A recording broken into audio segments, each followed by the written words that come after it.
సంకటహర చతుర్థి అనేది ప్రతి నెలలో వచ్చే వినాయకుడి పండుగ. దీనినే సంకష్టి చతుర్థి అని కూడా పిలుస్తారు. పౌర్ణమి తర్వాత 4వ రోజు ఈ సంకష్టహర చతుర్థి వస్తుంది. ఈ సంకటహర చతుర్థి మంగళవారం రోజు వస్తే దానిని అంగారక సంకటహర చతుర్థి అంటారు. ఈ రోజున వినాయకుడిని పూజించడం వలన జీవితంలోని అడ్డంకులు, సంకటాలు తొలగిపోతాయని ప్రగాఢ విశ్వాసం. భక్తులు ఈ రోజున పగలు ఉపవాసం ఉండి ఆరోగ్యం సహకరించని వారు అల్పాహారం తీసుకోవచ్చు. చంద్రోదయం తర్వాత చంద్రుడిని, వినాయకుడిని పూజించి ఉపవాసం విరమిస్తారు. ఈ ఏడాది ఫిబ్రవరి నెలలో 5వ తేదీ గురువారం రోజు సంకటహర చతుర్థి జరుపుకోనున్నారు. ఈ పవిత్రమైన రోజున వినాయకుడి 6వ రూపమైన ద్విజప్రియ వినాయకుడిని ప్రత్యేకంగా ఆరాధిస్తారు.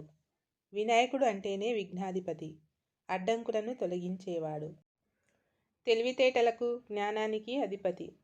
ఆయన కటాక్షం ఉంటే అన్ని సత్ఫలితాలే కలుగుతాయని ప్రతీతి. గురువారం ఫిబ్రవరి 5, 2026.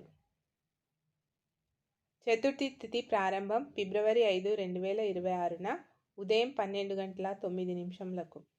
చతుర్థి తిథి ముగింపు ఫిబ్రవరి 6, 2026న ఉదయం 12:22. చంద్రోదయ సమయం రాత్రి 9:26. చంద్రస్తమయం మరుసటి రోజు ఉదయం 8:59. ఆయా ప్రాంతాల్లో ఆచరిస్తున్న పద్ధతులు పంచాంగం ప్రకారం స్వల్ప మార్పులు ఉండవచ్చు. మన తెలుగు రాష్ట్రాల్లో సంకటహర చతుర్థిని చాలా నిష్టగా జరుపుకుంటారు.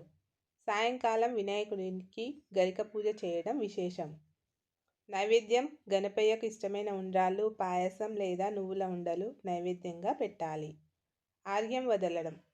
ఆకాశంలో చంద్రుడిని చూసి చేతిలో అక్షతలు, పువ్వులు, నీళ్లు తీసుకొని ఓం సోమాయ నమః అంటూ 3 సార్లు నీటిని వదలాలి.